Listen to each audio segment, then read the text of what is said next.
In short, the Sichuan is not only larger and more advanced, it is also an all-rounder capable of handling a wide range of future maritime combat tasks. The ship size, combined with its electromagnetic catapult system and the rapid development of China's unmanned aerial vehicles, significantly enhances its future combat effectiveness. We've just discussed the Fujian and the Sichuan, so let me ask you, Mr. Lee, is it possible that these two ships will operate together in the future?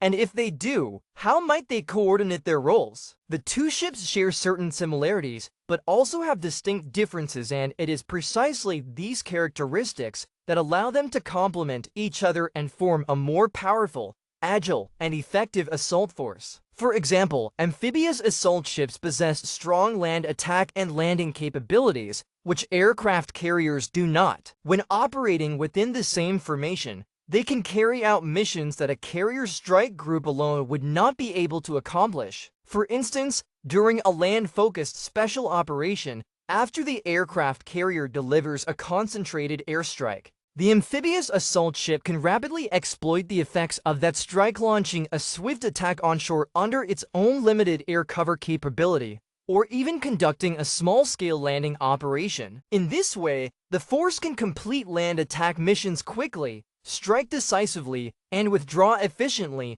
achieving strong operational results. In short, the combined effect of these two platforms will be far greater than a simple 1-1=2. At the same time, a carrier strike group is inseparable from its escorting blades, the warships that protect it. Since 2020, when China's first Type 055 large destroyer, the Nanchang, entered service, the country's fleet of large destroyers has achieved rapid, leapfrog development from none to many, from individual ships to a fully systematized force. Next, let's take a look through a short video.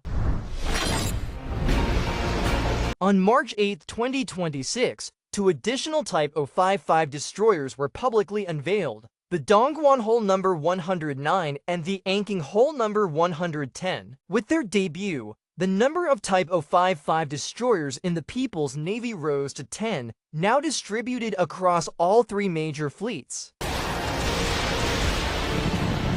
On January 12, 2020, the Nanchang, the lead ship of China's domestically developed Type 055 guided missile destroyer class, entered service. Since then, 7 more Type 055 destroyers, Lhasa, Anshan, Wuxi, Dalian, Yan'an, Zunyi, and Xianyang, have been unveiled one after another. As a representative of the Navy's new generation combat forces, the Type 055 is a surface combatant with significantly enhanced tonnage and performance compared with the earlier Type 05-C, the 05-D destroyers. It integrates advanced radar systems, a universal vertical launch system, and an integrated radio frequency suite, earning it the reputation of being the guardian blade of aircraft carriers and the core of Farsi mission formations.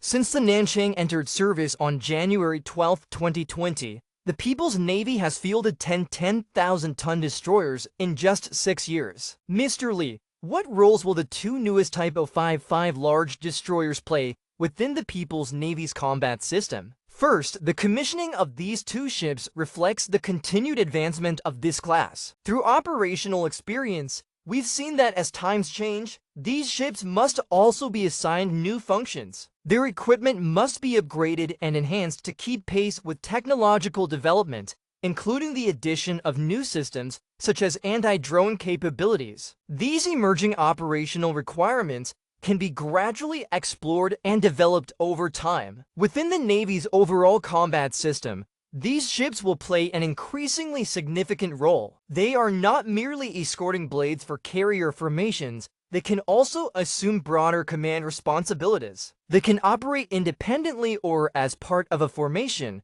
pairing with aircraft carriers, amphibious assault ships, or even standard surface combatants. This greatly expands the operational flexibility and combat capability of our surface fleet. In short, the development of these vessels demonstrate continuous technological progress, rising levels of naval modernization, and steadily improving overall combat capability. So how do the newly commissioned Dongguan and Anking differ from the previous 8 Type 055 destroyers? If I were to describe the Type 055 destroyer in one word, I would say it is excellent in performance, combat capability, and design. With 10 Type 055 destroyers now in service, it's clear that the technical maturity of this 10,000-ton class is very high. That is why we can build them rapidly and in batches, making them a core component of our fleet. To begin with, they are equipped with a large active phased array radar capable of quickly detecting and processing long-range,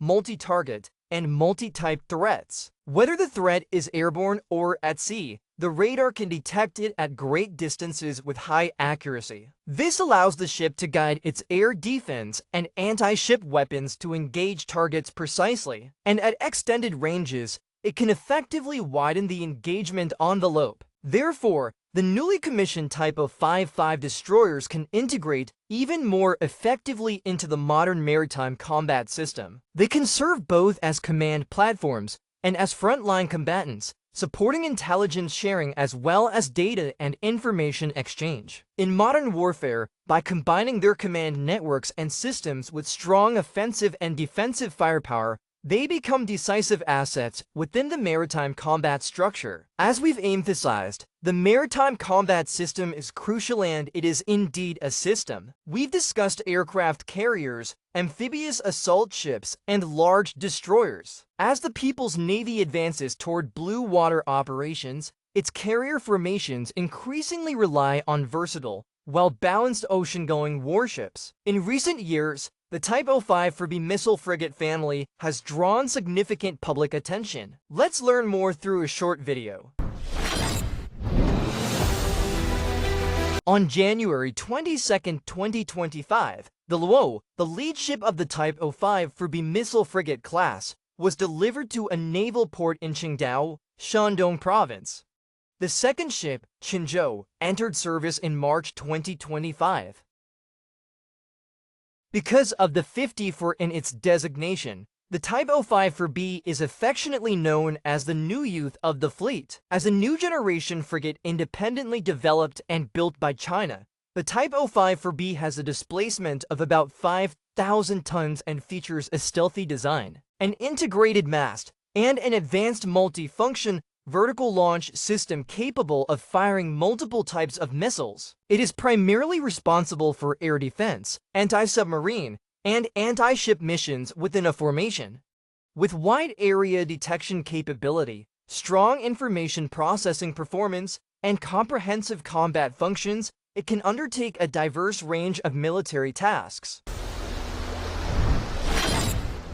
Many netizens have commented that the Qinzhou's design looks very futuristic. We can see that its antennas and sensors have been integrated and optimized. After this integration and optimization, the ship indeed presents a clean, streamlined, and visually appealing appearance. So, does this integrated design also enhance its stealth performance? There's a well-known saying, "A platform that looks good is usually good equipment." The integrated mast combines various antennas, radar, communications, electro-optical sensors, and other naval electronic systems into a single structure, which requires a high degree of compatibility. This level of electronic compatibility reflects strong foundational research and well-coordinated development across multiple subsystems. Otherwise, if these systems were simply placed together without proper integration, mutual interference would significantly degrade performance. So it's not just about aesthetics, more importantly,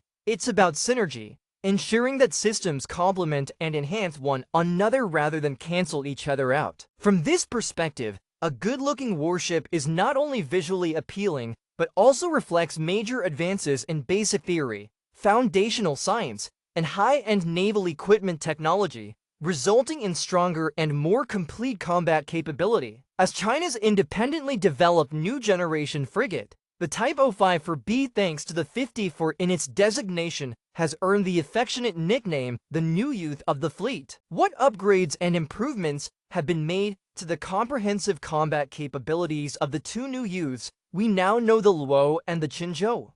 And what roles will they play in far-sea operations? The Type 05 Furby frigate features significantly enhanced stealth performance. As you can see, many of its structures adopt an integrated design concept, giving the ship a clean and streamlined appearance. In terms of design and stealth, it has indeed reached a world-class level. In several areas, the design strikes a careful balance, innovative yet practical, which is not easy to achieve. Moreover, thanks to its excellent stealth characteristics, the radar system has been upgraded, and both its naval gun and defensive weapon systems have been further improved. This not only maximizes the ship's own survivability in combat, but also allows it to provide better protection for other units in the formation. Therefore, whether in a destroyer group or a carrier strike group, the Type 05 Furby can play a very important role. In addition, the helicopter hangar has been enlarged, and the aft flight deck has been extended. Many believe that the Type 05 Furby is the ideal platform for the Navy's anti-submarine variant of the Z-20 helicopter. As a result,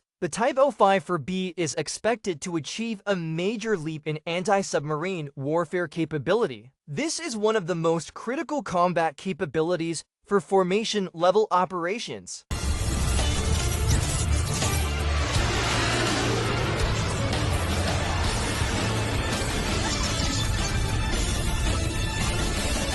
Since the beginning of the new era, the People's Navy has continuously accelerated its transformation and development, achieving historic progress across all areas. This year's Ship Open Day events have allowed the public to step aboard naval vessels and learn more about national defense. At this very moment, out at sea, our warships are standing guard with determination and pride. Tomorrow, at the same time, we will continue to focus on the Navy's Ship Open Day and experience the majesty of the People's Navy up close. Thank you for watching today's episode of Weapon Mask Officer, and thank you to our guests for joining us. See you tomorrow at the same time.